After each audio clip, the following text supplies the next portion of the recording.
জয় বাংলাকে জাতীয় স্লোগান ঘোষণা করে হাইকোর্টের দেয়া রায় স্থগিত চেয়ে আবেদন করেছে রাষ্ট্রপক্ষ।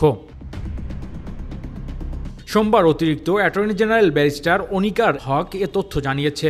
তিনি বলেন, আগামী রোববার আবেদনটি শুনানির জন্য আপিল বিভাগে কার্যতালিকায় আসবে। 2020 সালের 10 মার্চ জয় বাংলাকে জাতীয় স্লোগান ঘোষণা করে রায় দেয় বিচারপতি FRM নাজমুল আহসান ও বিচারপতি KM কামরুল কাদেরের সমন্বয়ে গঠিত হাইকোর্ট বেঞ্চ।